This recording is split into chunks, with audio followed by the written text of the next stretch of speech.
नमस्कार साथियों, बहुत बहुत स्वागत है आप सभी का यूथ कंपटीशन सेंटर के इस ऑनलाइन क्लास में।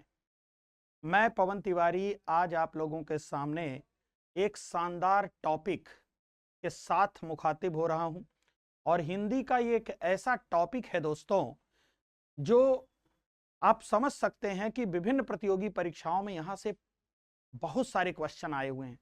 आज हम उन प्रश्नों पर चर्चा करने वाले हैं और चूंकि ये आपकी क्लास रेगुलर आपको मिलेगी तो आज हमारी कोशिश ये है और आज क्या हमेशा मेरी कोशिश ये रहेगी कि मैं आपके बीच में टॉपिक वाइज प्रश्नों की एक शानदार श्रृंखला प्रस्तुत कर सकूं। तो चलिए क्लास की हम लोग शुरुआत करेंगे। यहां हमारे सभी दोस्तों का स्वागत है। इस क्लास में मैं आप सभी का इस्तकबाल करना चाहूंगा। बहुत बहुत स्वागत है हमारे सभी दोस्तों का इस क्लास में। तो चलिए क्लास की हम लोग शुरुआत करते हैं और आज का जो आपका टॉपिक है, मैं यहाँ टॉपिक वाइज आपको सारे प्रश्नों को हल करवाऊंगा और यकीन मानिए आप किसी भी स्तर की प्रतियोगी परीक्षा की तैयारी कर रहे हैं तो आप एकदम निश्चिंत होकर के अपनी तैयारी को सरंजाम दीजिए, यकीनन आप बेहतर कर पाएंगे। तो चलिए क्लास की हम शुरुआत करेंगे और आज का जो हमारा टॉपिक है दोस्तों, जरा गौर कीजिएगा। आज का हमारा जो टॉपिक है उसका शीर्षक है ध्वनि एवं हिंदी वर्णमाला व वर्णक्रम। आज हम जानने की कोशिश करेंगे कि जो हमारे इस टॉपिक के अंतर्गत ध्वनियां, वर्णमाला और यहां तक कि जो वर्णों का क्रम मिलाया जाता है, उन सब से संबंधित प्रश्नों को आज हम लोग हल करेंगे। आज आपके बीच में मैं कम से कम ये कोशिश करूंगा कि 50-60 क्वेश्चन जरूर हल करवाऊं और रेगुलर इस चीज को मैं आगे लेकर के चलूंगा जिससे कि कम समय में आप ज्यादा कर पाएं। तो चलिए क्लास की शुरुआत करते हैं और एक बार हमारे सारे मित्र इस क्लास को लाइक और शेयर जरूर करिएगा।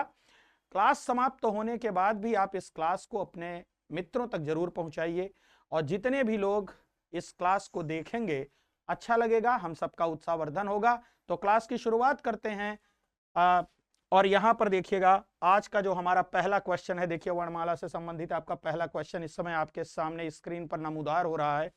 तो इस प्रश्न पर मैं आप सभी का जवाब लेना चाहूंगा। यहां आपके सामने ये जो प्रश्न दिया गया है, आपसे पूछा क्या जा रहा है? आपसे पूछा जा रहा है किस समूह में सभी स्वर दीर्घ हैं। दीर्घ स्वरों की बात की जा रही है। ऑप्शन नंबर ए जो आपके सामने दिया गया है वो है बड़ी ई है, ए है, ऐ है, ओ है, औ है। और ऑप्शन नंबर बी की अगर मैं बात करूं, ये बी वाला ऑप्शन देखिएगा, री है, री है, आ है, ई है, ऊ है। और सी अ आ उ औ ऐ है। और डी है अ आ ई ऊ और री है। आपको अच्छी तरह से पता है दीर्घ की बात की जा रही है। ऑप्शन नंबर ए की अगर मैं बात करूं तो ऑप्शन नंबर ए के जितने भी आपके यहां पर स्वर दिख रहे हैं, चाहे वो बड़ी ही हो, चाहे ए हो, ऐ हो, ओ हो, औ हो, ये सब आपके दीर्घ स्वर हैं। ये सारे कौन से स्वर हैं? दीर्घ स्वर हैं। आप जानते हैं दीर्घ स्वरों की कुल संख्या 7 है। इनमें 3 मूल दीर्घ स्वर हैं और 4 संयुक्त स्वर हैं। माने अगर मैं दीर्घ स्वरों की बात करूं, ये देखिए, अगर मैं दीर्घ स्वर की बात करूं तो दीर्घ स्वर आपको कितने प्रकार के देखने को मिलेंगे? 2 प्रकार के आपको दीर्घ स्वर देखने को मिलेंगे दोस्तों। दीर्घ स्वर कितने प्रकार के होते हैं? 2 प्रकार के होते हैं। एक है आपका जिसे आप कहते हैं मूल दीर्घ। एक क्या है? एक है मूल दीर्घ और दूसरा है आपका संयुक्त स्वर। दूसरा क्या है? संयुक्त स्वर। अब यहां आप गौर करिएगा, अगर मैं बात करूं मूल दीर्घ की तो ऐसे स्वर जो 2 सजातीय स्वरों के योग से बनते हैं मूल दीर्घ कहलाते हैं, और अगर 2 विजातीय स्वरों के योग से बनेंगे तो वो क्या कहलाएंगे? संयुक्त स्वर कहलाएंगे। अगर बात करें दोस्तों मूल दीर्घ स्वरों की तो मूल दीर्घ स्वरों की संख्या कितनी है? 3 है। और ये कौन कौन से हैं? आ धन आ बराबर आ, और ये देखिएगा दूसरा आपको दिखाता हूं। इसके बाद देखिए छोटी ई धन छोटी ई बराबर बड़ी ई, और ये देखिए छोटा ऊ धन छोटा ऊ बराबर बड़ा ऊ। ये 3 आपके मूल दीर्घ स्वर हैं। आप देखिए 2 सजातीय स्वरों के योग से बन रहे हैं, अ ई ऊ ऊ, ठीक है ना। अगर संयुक्त स्वर की बात करें तो संयुक्त स्वरों की संख्या आपकी 4 है, और अगर संयुक्त स्वरों में बात किया जाए तो संयुक्त स्वर हमेशा दो विजातीय स्वरों के योग से बनेंगे।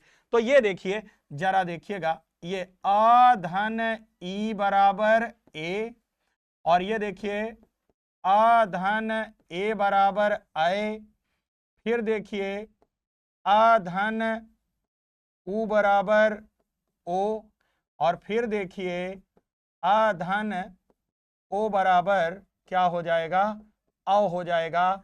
ये सब जो है विजातीय स्वरों के योग से बने हैं, और इनकी संख्या कितनी है, 4, और इनकी संख्या आप देख सकते हैं क्या है, इनकी संख्या है 3।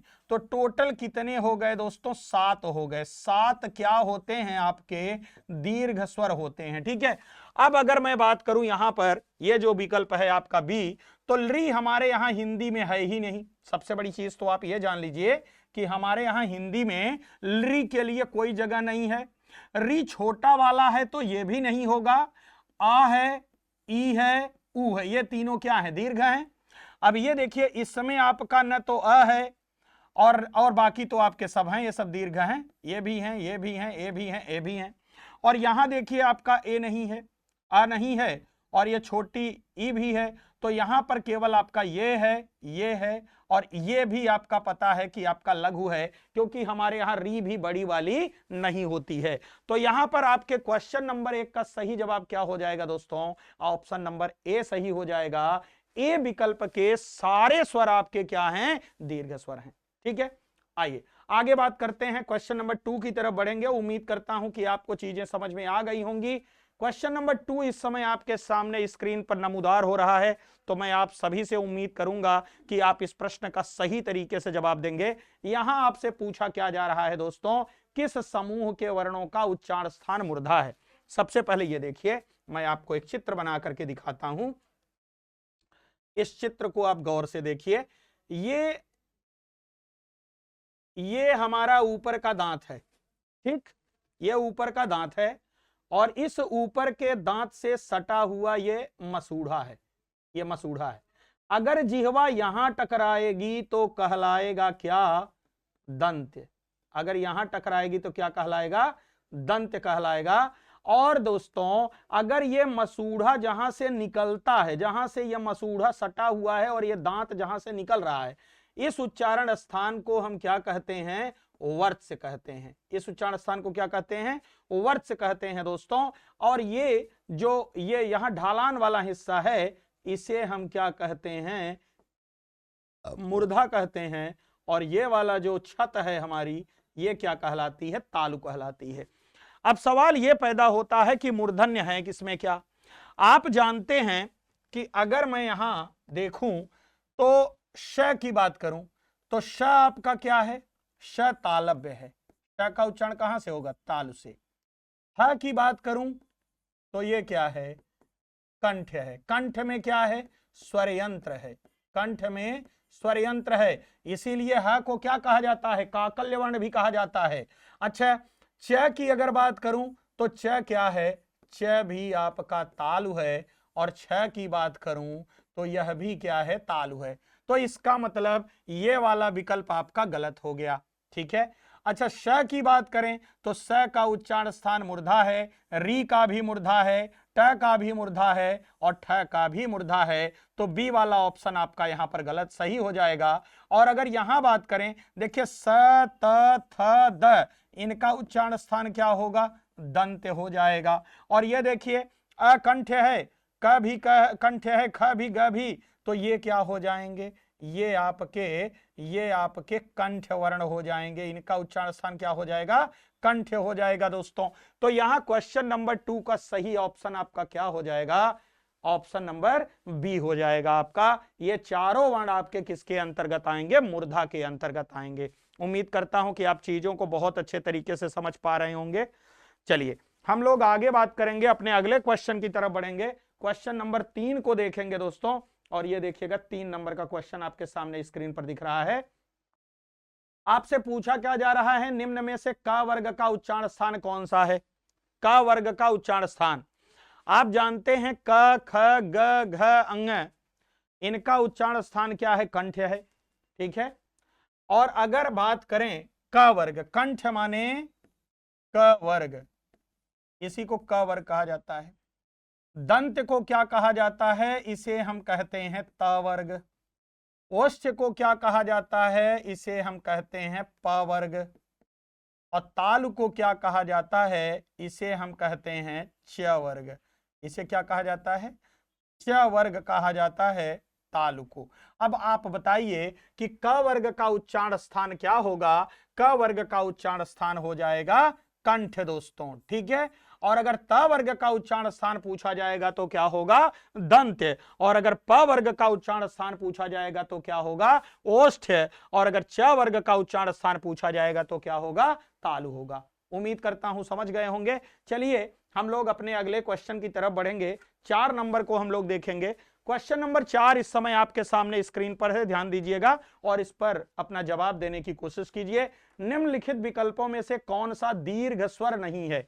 पूछा जा रहा है कि इसमें दीर्घ स्वर कौन सा नहीं है दोस्तों।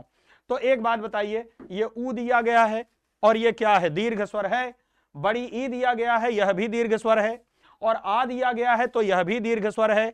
तो ये तो मूल दीर्घ है और ये भी मूल दीर्घ है और ये भी मूल दीर्घ है। तो बचा क्या आपका? छोटी ई बचा। तो छोटी ई आपका क्या हो जाएगा? यह आपका ह्रस्व स्वर हो जाएगा। यह कैसा स्वर है? यह आपका ह्रस्व स्वर है दोस्तों। बाकी तीनों आपके क्या हैं? मूल दीर्घ स्वर हैं, ठीक है।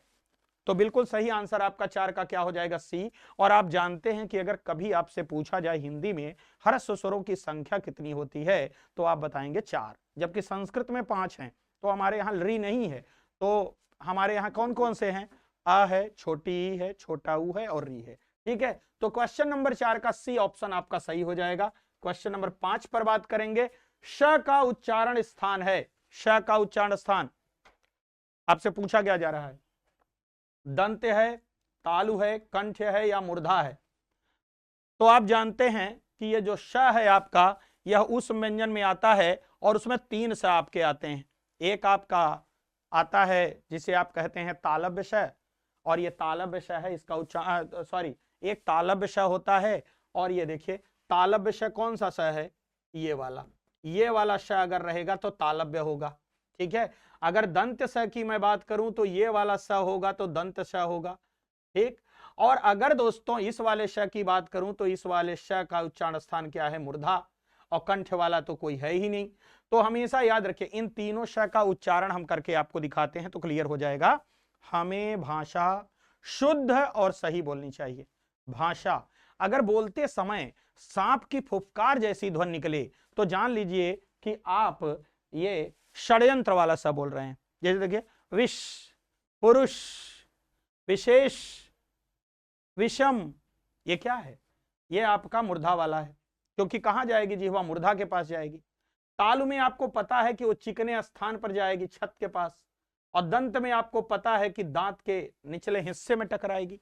तो हमेशा याद रखिए कि इसका उच्चारण स्थान क्या हो जाएगा? मूर्धा हो जाएगा। मैंने चित्र बना करके इसके पहले आपको दिखाया था अभी एक प्रश्न में, और सही जवाब 5 का क्या हो जाएगा? डी हो जाएगा। बात करेंगे क्वेश्चन नंबर 6 पर। य, र, ल, व किस वर्ग के व्यंजन हैं आपको बताना है। उष्म है, अंतस्थ है, दंत है या तालव्य हैं? तो आप अच्छी तरह से जानते हैं कि उष्म व्यंजन में क्या क्या आता है? तालव्य श, मूर्धन्य श, दंत स और है। अंतस्थ व्यंजन में क्या क्या आता है? य, र, ल, व। और दंत में क्या आता है? त, थ, द, ध, न, ठीक है। और तालव्य में क्या आता है? च, च, ज, झ और इय। और ध्यान रखिएगा जो पंचमाक्षर के अंतिम वर्ण होते हैं वो हमेशा क्या होते हैं? वो हमेशा अनुनासिक होते हैं, ठीक है। लेकिन जब इनका किसी शब्द में प्रयोग होता है तो वो हमेशा अनुस्वार के रूप में प्रयुक्त होते हैं। तो फिलहाल आपका यहाँ पर सही जवाब क्या हो जाएगा? अंतस्थ व्यंजन हो जाएगा। क्वेश्चन नंबर 6 का बी विकल्प आपका यहाँ पर सही हो जाएगा। य, र, ल, व आपके क्या हैं? अंतस्थ व्यंजन हैं। चलिए 7 नंबर के क्वेश्चन की तरफ बढ़ेंगे। निम्नलिखित में से कौन सा अंतस्थ व्यंजन है? अभी अभी आपको इस तरह का प्रश्न देखने को मिला था। और सबसे बड़ी बात यह है कि यहां नीचे देखिए यहाँ पर आपके सामने चीजें क्लियर हैं और कौन किससे किस परीक्षा में आया है उसकी भी बातें आपको देखने को मिलती होंगी। हर जगह नीचे लिखा गया है कि कौन सा प्रश्न किस परीक्षा में आया है। तो आइए यहां पर हम देखते हैं। ये बताइए प की अगर मैं बात करूं तो प किस में आएगा? प आएगा ओष्ठ में। च किस में आएगा? तालव्य में। च किस में आएगा? तालव्य में। और ट किस में आएगा? मूर्धन्य में आएगा। ट किस में आएगा? मूर्धन्य में आएगा। तो य र ल व ये अंतस्थ व्यंजन है, तो सही जवाब आपका क्या हो जाएगा दोस्तों? ल हो जाएगा। बहुत बढ़िया। आइए आगे बात करते हैं, अपने अगले क्वेश्चन की तरफ हम बढ़ेंगे। ये देखिए लोअर के परीक्षा में आया हुआ प्रश्न है 2019 में, इसको हम देख लेते हैं। क्वेश्चन नंबर 8 आपके सामने है। निम्नलिखित में से कौन सा स्वर कंठ तालव्य है? आपसे पूछा जा रहा है कि इसमें कंठ तालव्य स्वर कौन सा है, आपको बताना है। आप जानते हैं जब हम स्वरों की बात करते हैं हमारे पास 11 स्वर हैं, तो उन स्वरों पर अगर हम चर्चा करें तो देखिए कौन कौन से स्वर हैं आपके? आ, ई, ऊ, री, ए, ऐ, ओ, औ। ये इतने हमारे पास 11 स्वर हैं। और अगर इन 11 स्वरों के उच्चारण की बात करें तो आ का उच्चारण स्थान क्या है? कंठ। ई का क्या है? तालव्य। ऊ का क्या है? ओष्ठ। री का क्या है? मूर्धा। ए ऐ का क्या है? कंठ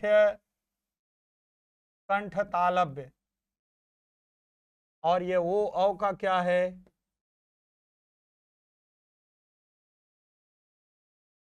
कंठोष्ठ।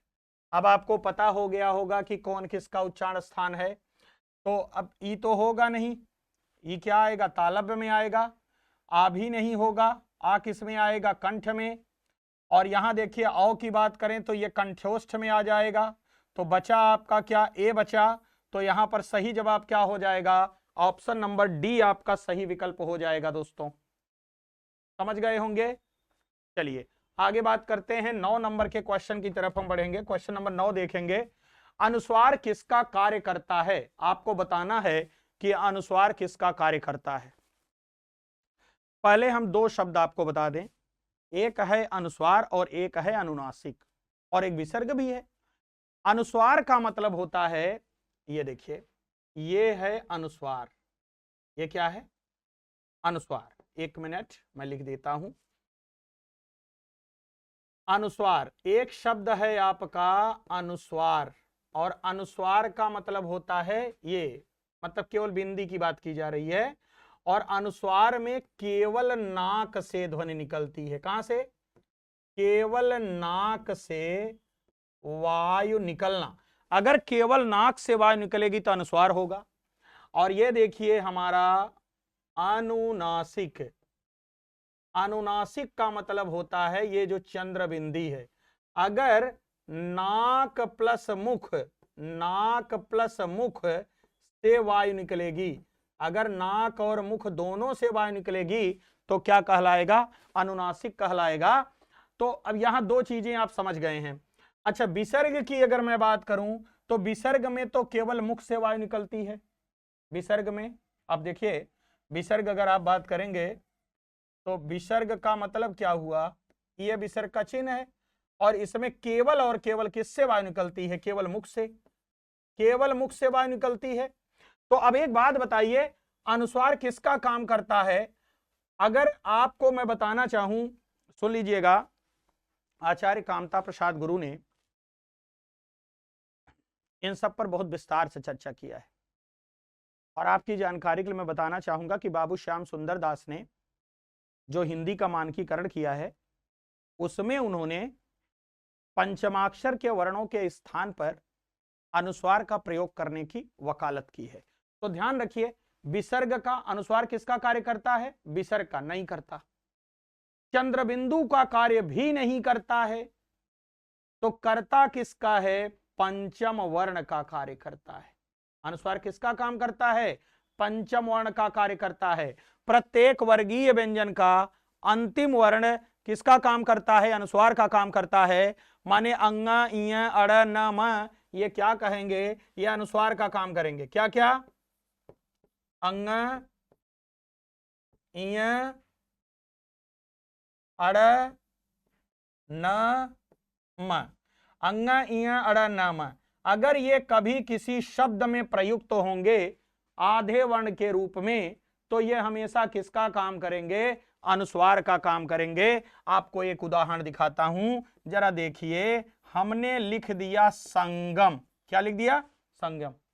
तो जिस वर्ग का पंचमाक्षर का वर्ण होगा, अगर उसके ठीक बाद आने वाला वर्ण भी उसी वर्ग का एक वर्ण होगा, तो हमेशा याद रखिए कि जो आपका अंग, इय, अड़, न, म होगा, यह अनुस्वार का कार्य करेगा।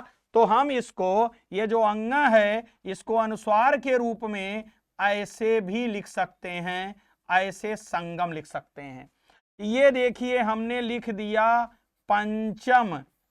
तो जिस वर्ग का इय है उसी वर्ग का च है, तो ये देखिए हम पंचम ऐसे भी लिख सकते हैं। हमने लिख दिया पांडव।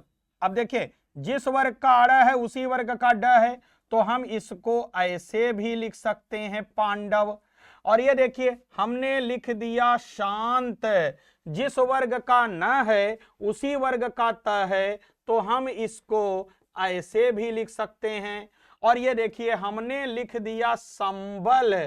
तो जिस वर्ग का म है उसी वर्ग का ब है, तो हम संबल को ऐसे भी लिख सकते हैं। समझ रहे हैं?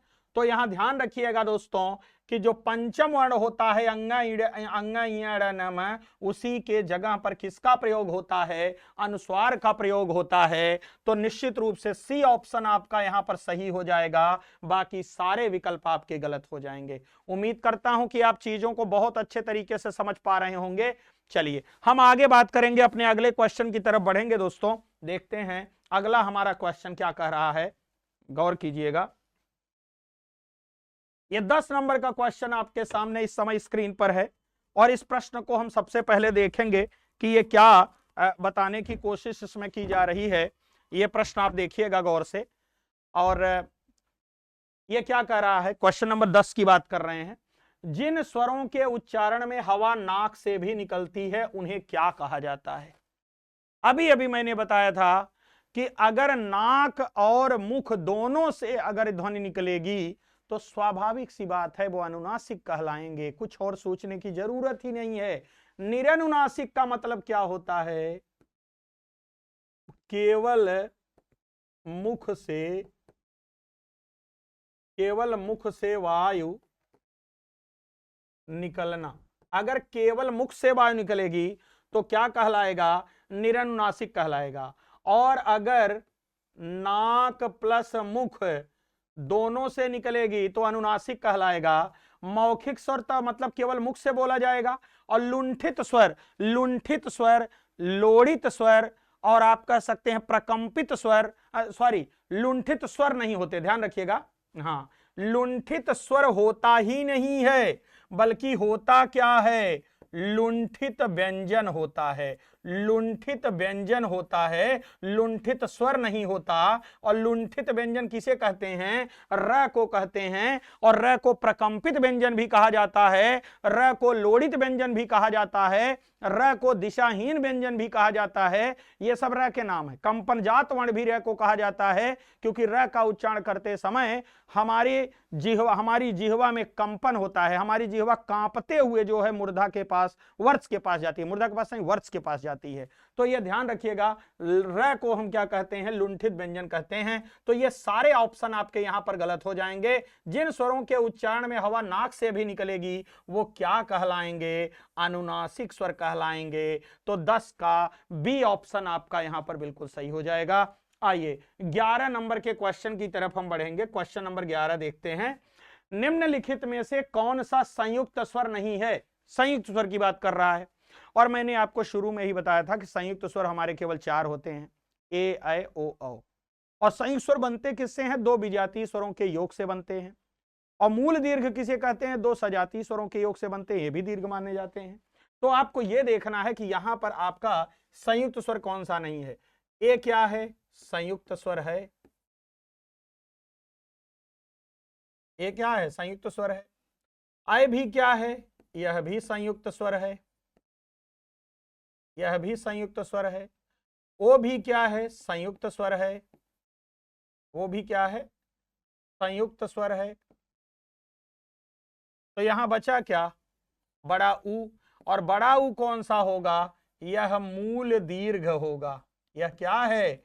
यह मूल दीर्घ स्वर है दोस्तों। तो सही जवाब आपका क्या हो जाएगा? सी हो जाएगा। ठीक है, आइए आगे बात करते हैं। हम अपने अगले क्वेश्चन की तरफ बढ़ेंगे। क्वेश्चन नंबर 12 पर बात करेंगे। ये देखिएगा आपके सामने है, निम्नलिखित में से कौन सा वर्ण दंत्य नहीं है? आपको बताना है कि इसमें कौन सा वर्ण दंत्य नहीं है। और दंत्य का मतलब जहां दांत से स्पर्श हो। तो ये बताइए, यहां त की बात करें तो त तो दंत्य है, त थ द ध न ये सब होते हैं। द भी है और ल भी दंत्य है, आपको पता है। दंत्य वर्णों की संख्या कुल 7 है, त थ द ध न ल स, ठीक, 5 2 7। तो अगर यह की बात करें तो यह तो अंतस्थ व्यंजन है। यह क्या है? अंतस्थ व्यंजन है। और यह अंतस्थ व्यंजन के साथ साथ इसका उच्चारण स्थान क्या है? इसका उच्चारण स्थान तालु है। तो ऑप्शन नंबर आपका सही क्या हो जाएगा? यहां पर डी हो जाएगा, जो दंत्य वर्ण की श्रेणी में नहीं आएगा। आइए आगे बात करते हैं, 13 नंबर के क्वेश्चन की तरफ बढ़ेंगे। हिंदी स्वरों का वर्गीकरण जब जीभ के भाग के आधार पर किया जाता है तो निम्नलिखित में से कौन सा भेद इसके अंतर्गत नहीं आएगा? आप जानते हैं कि जिह्वा के भाग के आधार पर अगर बात करें, इसको ऐसे भी प्रश्न पूछा जाता है कि जिह्वा की स्थिति के आधार पर स्वरों का वर्गीकरण बताइए, या ये भी पूछा जाता है कि जिह्वा के आधार पर स्वरों का वर्गीकरण बताइए। तो जिह्वा के आधार पर या जिह्वा की स्थिति के आधार पर, जिह्वा के या जिह्वा के भाग के आधार पर स्वर 3 प्रकार के होते हैं। ये देखिए आपकी जिह्वा है, जिह्वा देखिए पहले, ये जिह्वा है और ये जिह्वा का अग्रभाग है। क्या है? ये अग्रभाग है। और ये मध्य भाग है और ये पश्च भाग है। ठीक, तो जिह्वा के अग्रभाग से अगर ध्वनियां निकलेंगे, अगर जिह्वा के अग्रभाग से स्वर बोले जाएंगे तो अग्रस्वर कहलाएंगे, अगर मध्य भाग से बोले जाएंगे तो मध्य स्वर कहलाएंगे, पश्च भाग से बोले जाएंगे तो पश्च स्वर कहलाएंगे।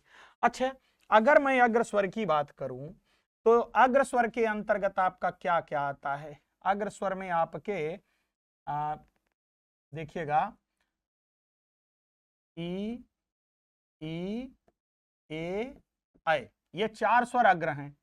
मध्य स्वर में आपका आता है अ, और पश्च स्वर में आपका क्या क्या आता है? आ आएगा, आ आएगा, ऊ आएगा, बड़ा ऊ आएगा,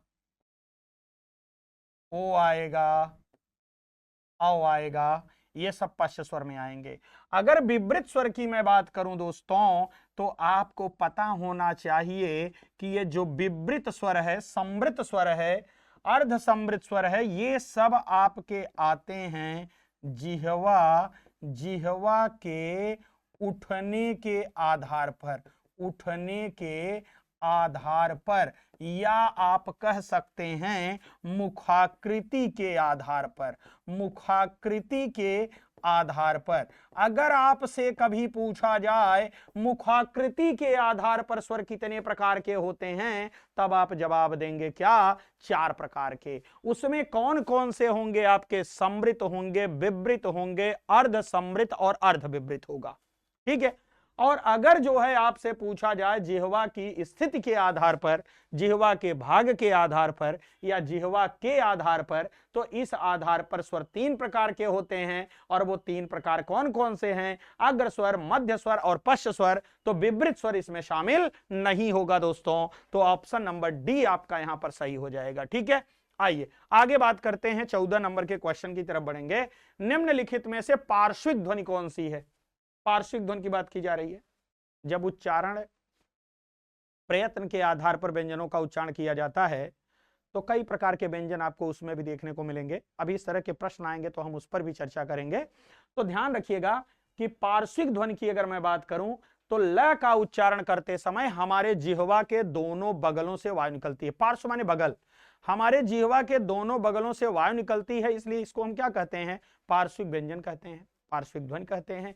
तो ध्यान रखिए, ल को क्या कहा जाता है? पार्श्विक व्यंजन कहा जाता है। ठीक है। और अगर मैं र की बात करूं तो र को क्या कहा जाता है? र को कंपन जात वर्ण, कंपन जात वर्ण। और क्या कहा जाता है? प्रकंपित, प्रकंपित वर्ण। और क्या कहा जाता है? लुंठित व्यंजन। और क्या कहा जाता है? लोड़ित व्यंजन। और क्या कहा जाता है? दिशाहीन व्यंजन। ये सारे र के नाम हैं। च की बात करूं तो च क्या है? तालव्य है। इसके अलावा इसे हम क्या कहते हैं? इसके अलावा हम इसको स्पर्श संघर्षी में भी रखते हैं, च छ ज झ को। स्पर्श संघर्षी वर्ण कितने हैं? 4 हैं। और कौन कौन से हैं स्पर्श संघर्षी? च, छ, ज और झ। ठीक है। और अगर इसके बारे में हम बात करें, आप जानते हैं अड़ा किस में है? अड़ा आपका किस में आ जाएगा? ये उस में आ जाएगा, है ना? तो ये सॉरी, अड़ा की अगर मैं बात करूं तो ये तो आपके किस में आ जाएगा? मूर्धन्य में आ जाएगा। तो मूर्धन्य में आएगा, टठ डढ़ अड़ तो मूर्धा में ही आता है, तो ये मूर्धा हो गया, मूर्धा हो गया। और मूर्धा प्लस नासिका आप कह लीजिए, ज्यादा बढ़िया होगा, क्योंकि ये ड़ आपका क्या है? ये आपका अनुनासिक है। ये क्या है? अनुनासिक वर्ण है। ठीक है। और जब इसका प्रयोग होगा तो किस रूप में होगा? अनुस्वार के रूप में होगा। अगर किसी शब्द में इसका प्रयोग होगा तो किसके रूप में होगा? अनुस्वार के रूप में होगा। मैंने आपको अभी दिखाया था इसके पहले कि पंचमाक्षर के वर्ण जब किसी शब्द में प्रयुक्त होते हैं, माने अंगा इड़ नम, तो अनुस्वार के रूप में प्रयुक्त होते हैं। लेकिन पंचमाक्षर के जो 5 वर्ण हैं अंगा इड़ नम, वे बाई नेचर क्या हैं? अनुनासिक हैं, क्योंकि उनके साथ कभी भी हलंत का प्रयोग नहीं होता है। और जब वो स्वर और व्यंजन दोनों के मिश्रण से बनेंगे तो नाक और मुख दोनों से वायु निकलेगी। ठीक है। तो यहां आपका 14 का सही जवाब क्या हो जाएगा? बी हो जाएगा। दोस्तों आइए 15 नंबर के क्वेश्चन की तरफ हम बढ़ेंगे। ट वर्ग उच्चारण की दृष्टि से किस प्रकार की ध्वनि है आपको बताना है। बहुत आसान सा प्रश्न है और आप इस पर अपना जवाब दे सकते हैं। क्वेश्चन नंबर 15 आपके सामने है, बता। चलिए आइए देखते हैं क्वेश्चन नंबर 15 को। 15 पर बात करेंगे। यहां दिया गया है ट वर्ग का उच्चारण की दृष्टि से किस प्रकार की ध्वनि है ट वर्ग? ये कंठ है, तालव्य है, मूर्धन्य है या दंत है? तो आप जानते हैं कंठ में क्या आएगा? क, ग और घ अंग। और तालव्य में क्या आएगा? च, छ, ज, झ और इय। और मूर्धन्य में क्या आएगा आपका? ट, ठ, ड, ढ और अड़। और दंत में क्या आएगा? त, थ, द, ध और न। तो एक बात बताइए, ट वर्ग के उच्चारण की अगर मैं बात करूं तो ट वर्ग में क्या आएगा? आपका मूर्धन्य आएगा। तो यहां पर 15 का सही जवाब क्या हो जाएगा? सी हो जाएगा। ठीक है। आइए 16 नंबर के क्वेश्चन की तरफ हम आगे बढ़ेंगे। 16 नंबर का क्वेश्चन देखिए, निम्नलिखित में से कौन सा दीर्घ स्वर है आपसे पूछा जा रहा है।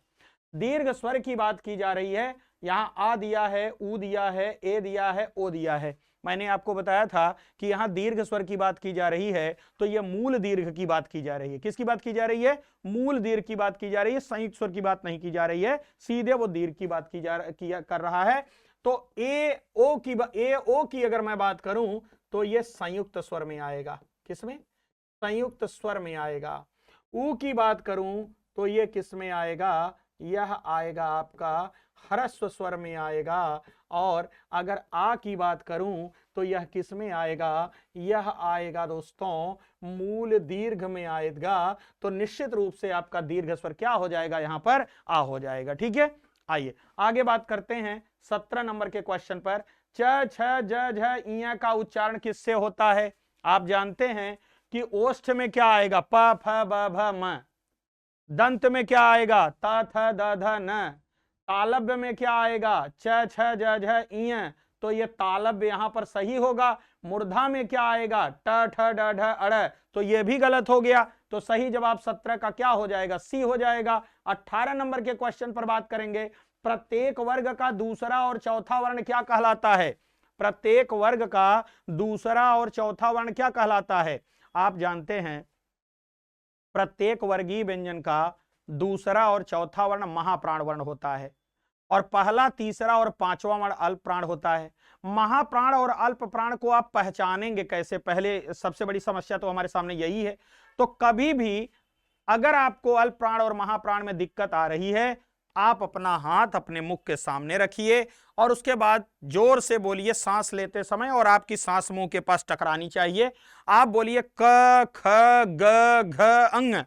तो आप गौर करेंगे कि क ग और अंग बोलते समय आपके मुंह से ह की ध्वनि नहीं निकली, जबकि आपने जब ख या घ बोला तो आपके मुंह से हकार सूचक ध्वनि आ रही है। तो जब हकार सूचक ध्वनि आएगी तो महाप्राण होगा, नहीं आएगी तो अल्प प्राण होगा। तो ये बताइए दोस्तों, दूसरा और चौथा वर्ण क्या होगा? दूसरा और चौथा वर्ण होगा महाप्राण। ठीक है, अगर अल्प प्राण की बात करें तो पहला, तीसरा और पांचवा, पहला, तीसरा और पांचवा वर्ण अगर रहेगा तो क्या होगा, अल्प प्राण। और उच्छिप्त व्यंजन में आपको पता होगा द्विगुण व्यंजन को उच्छिप्त व्यंजन भी कहा जाता है। तो ये आपका जो ड़ है, ड़ तथा ढ, ये दोनों क्या है, उच्छिप्त व्यंजन है।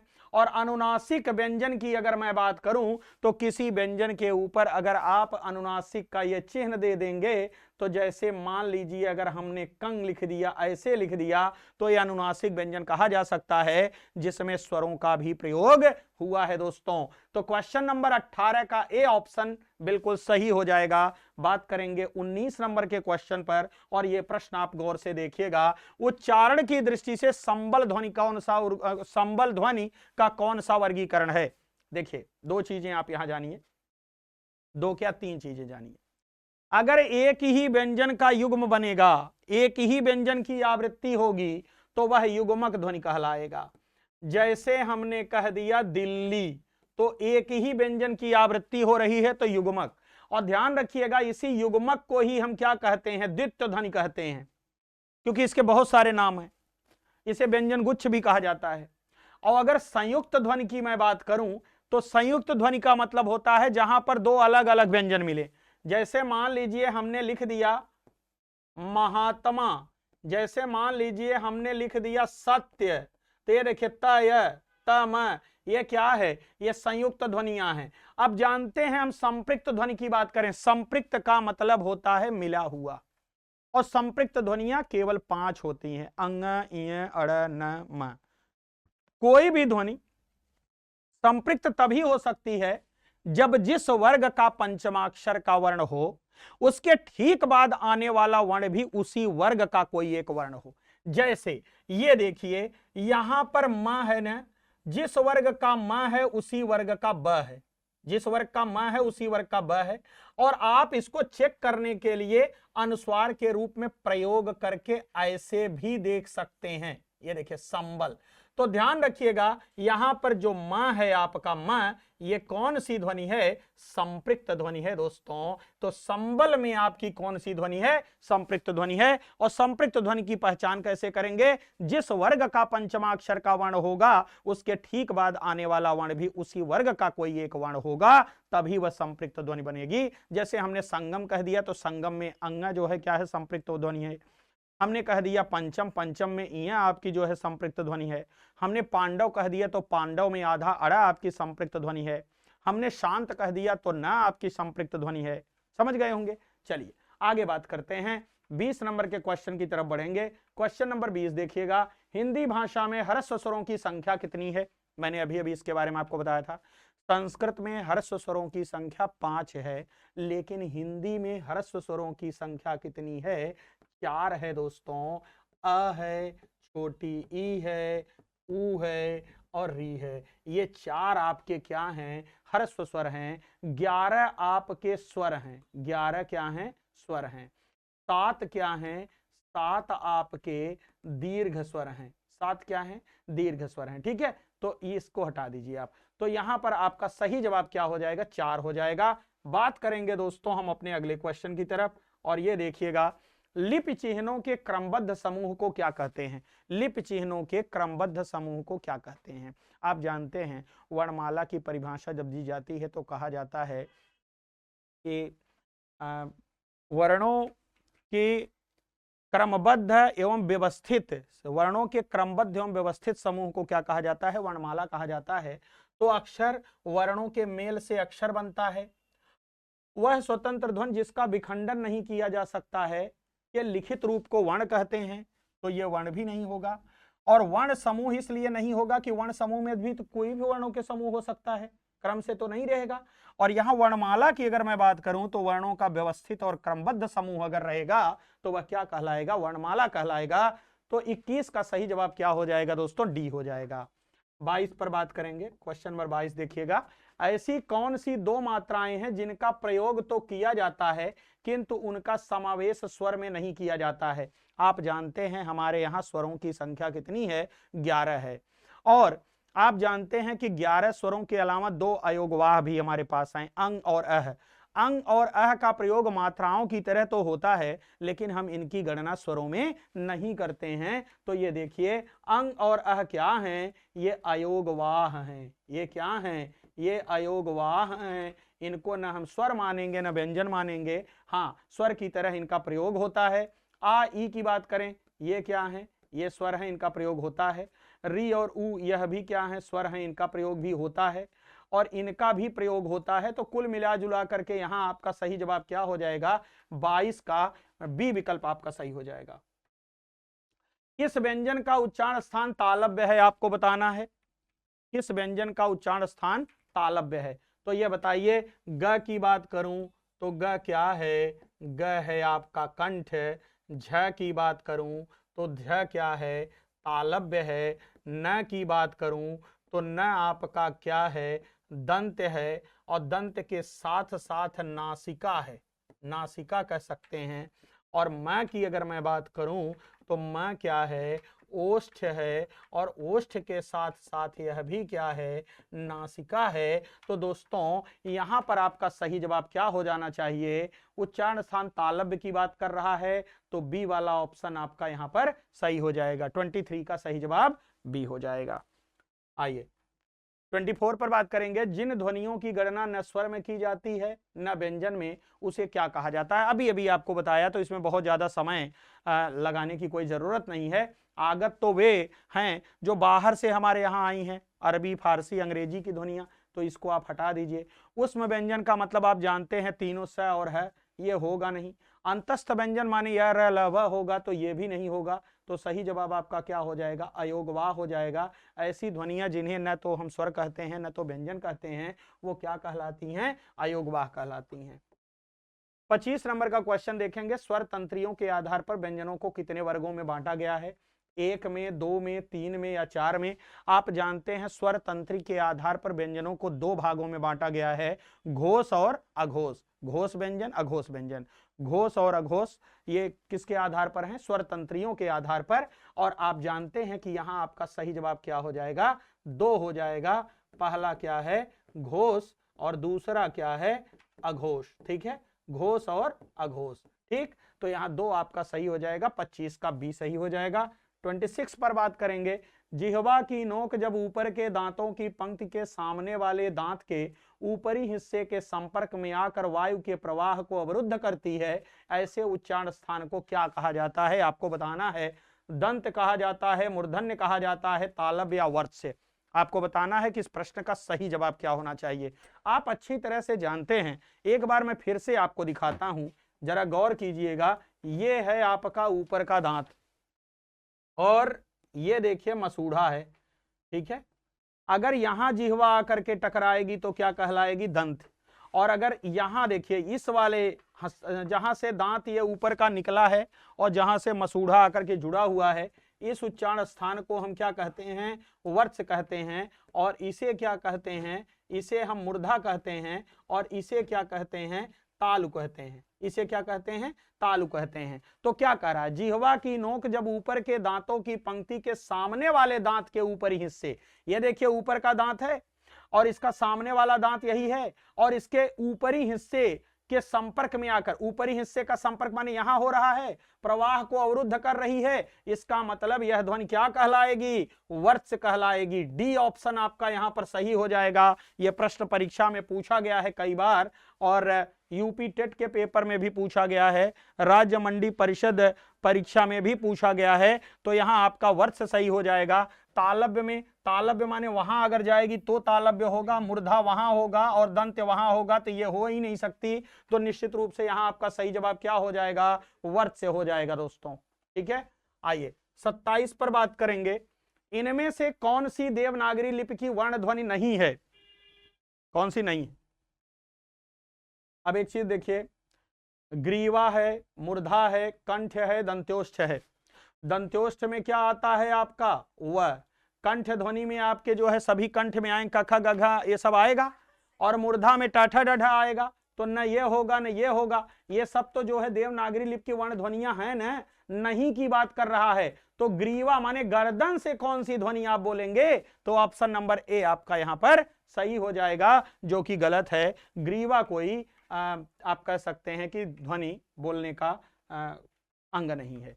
भाषा की सार्थक लघुत्तम इकाई किसे माना जाता है, आपको बताना है। देखिए प्रश्न बहुत बार परीक्षा में आया हुआ है। अगर आपसे कभी पूछा जाए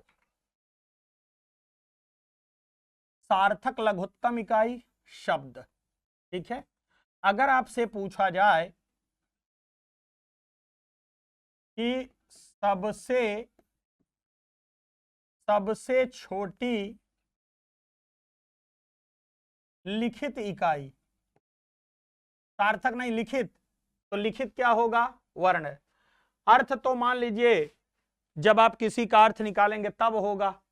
और मात्रा, तो मात्रा को क्या कहा जाता है, समरूप लेखिम। क्या कहा जाता है, समरूप लेखिम कहा जाता है मात्रा को। माने जिन स्वरों का दूसरा रूप भी है वो क्या कहलाते हैं, मात्रा कहलाते हैं।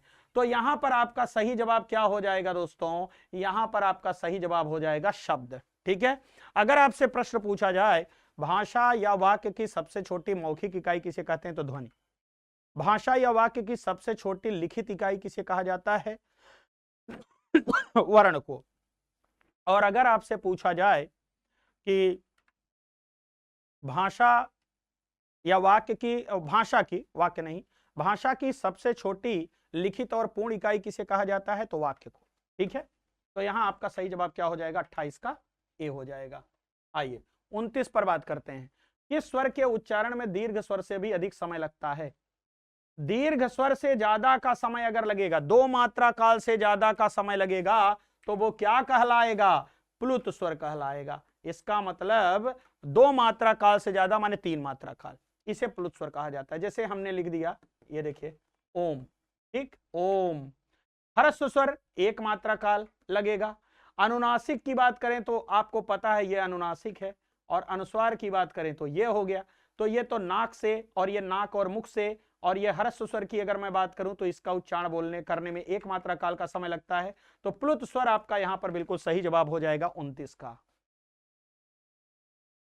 प्रत्येक शब्द की वर्तनी के सभी वर्णों को उसी क्रम में अलग अलग दिखाना क्या कहलाता है। अगर किसी शब्द के प्रत्येक वर्ण को आप अलग अलग दिखाएंगे तो उसे हम कहते हैं दोस्तों वर्ण विच्छेद। क्या कहा जाता है, वर्ण विच्छेद कहा जाता है। संधि विच्छेद तो तब होता है जब 2 सार्थक शब्दों को आप अलग अलग करते हैं। और संधि की बात करें तो संधि तो दोनों मिल करके अगर बनेंगे।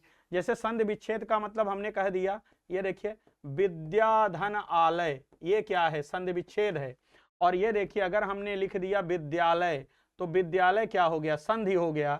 और वर्ण विच्छेद की अगर मैं बात करूं तो ये देखिए, जैसे किसी ने लिख दिया कमल, तो कमल को अगर हमने अलग अलग लिख दिया, ये देखिए आधा क अ, आधा म अ, आधा ल अ।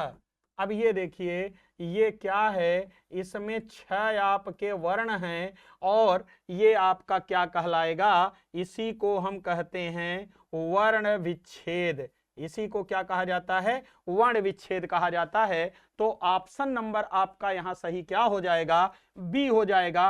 वर्ण संयोजन का मतलब होता है वर्णों को संयोजित करना, माने सही क्रम में रखने की कोशिश करना, तो वो दूसरी चीज हो गया। यहां आपका सही जवाब क्या हो जाएगा, 30 का बी हो जाएगा। 31 नंबर का क्वेश्चन देखेंगे, वर्णमाला में स्पर्श व्यंजनों की संख्या कितनी है। हमेशा याद रखिए कि हमारे क से लेकर के क से लेकर के क से म तक, क से म तक ये हमारे जो स्पर्श व्यंजन हैं, स्पर्श व्यंजन हैं,